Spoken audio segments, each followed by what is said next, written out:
Hello friends, welcome. இந்த வீடியோவில் நம்ம ஆட்டோட ரத்த பொரியல் வந்து எப்படி செய்ய போகிறோம் அப்படிங்கிறது தான் பார்க்க போகிறோம். ஸோ ரத்த பொரியல் வந்து உடம்புக்கு வந்து ரொம்ப நல்லதுங்க. ஸோ குழந்தைங்களுக்கோ வீட்டில் இருக்கவங்க பெரியவங்களுக்கோ நீங்கள் 10 days ஒன்ஸ் வந்து எடுத்து கொடுத்தீங்கன்னா அவங்களுக்கு வந்து அயன் சத்துக்கு வந்து ரொம்பவுமே நல்லது.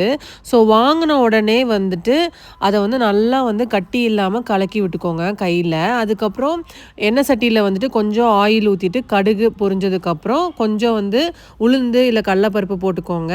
அப்புறம் பச்சை மிளகா, சின்ன வெங்காயம், கருவேப்பிலை இந்த மாதிரி நல்லா வந்து தாளிச்சு விட்டுக்கோங்க. ஸோ வெங்காயம் வந்து நல்லா பொன்னிறமாக வதங்கினதுக்கப்புறம் இந்த மாதிரி நம்ம நல்லா கலக்கி வச்சுக்கிறோம் இல்லைங்களா, ஸோ அதை வந்து நம்ம ஊற்றிடணும். ஸோ ஊற்றுனதுக்கப்புறம் நம்ம ரத்த பொரியல் எல்லா பக்கமும் சாப்பிட்ருப்போம் இல்லைங்களா, நல்லா பொரியல் மாதிரி நல்லா சுருண்டு ட்ரை ஆகணும். ஸோ அது வரைக்கும் இந்த எண்ணெய் சட்டியில் வந்துட்டு இப்படியே தான் இருக்க போகுது. ஸோ அப்பப்போ வந்து லைட்டாக வந்து இந்த மாதிரி கலரி விட்டுக்கோங்க. ஸோ முதல்ல அது ஊற்றின லிக்விடுக்கும் இப்போ வந்து பார்த்தீங்கன்னா நல்லா கொஞ்சம் கெட்டியாகிட்டே வருது இல்லைங்களா. ஸோ கொஞ்சம் கெட்டியாக ஆக அந்த கலர் வந்து சேஞ்ச் ஆகிட்டே இருக்கும். ஸோ டார்க் வந்து பிளாக் கலர் மாதிரி உங்களுக்கு தெரியும். அப்புறம் மஞ்சத்தூள், உப்பு சேர்த்துக்கோங்க. ஸோ நல்லா சுருண்டு வந்ததுக்கப்புறம் நீங்கள் உப்பு சேர்த்தா போதும். முன்னாடியே சேர்த்துனீங்கன்னா உங்களுக்கு வந்து அந்த டேஸ்ட் வந்து தெரியாது, குவான்டிட்டியும் தெரியாது. ஸோ அதனால் இந்த மாதிரி நல்லா சுருண்டு வந்ததுக்கப்புறம் உப்பு சேர்த்துக்கோங்க.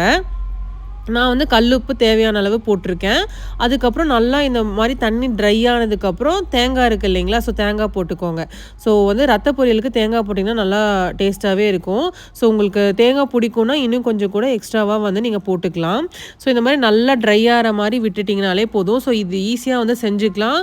குழந்தைங்களுக்கும் வந்து சின்ன வயசுலேருந்தே கொடுத்து பழக்கிட்டிங்கன்னா அயன் சத்துக்கு ரொம்ப ஈஸியான ஒரு டிஷ்ஷுன்னு சொல்லலாம். ஸோ சண்டே இந்த மாதிரி ரத்த பொரியல் செஞ்சு சாப்பிடும்போது உங்களுக்கு தேவையான அளவுக்கு சாப்பிடாத குழந்தைங்க கூட இதை வந்து சாப்பிடுவாங்க.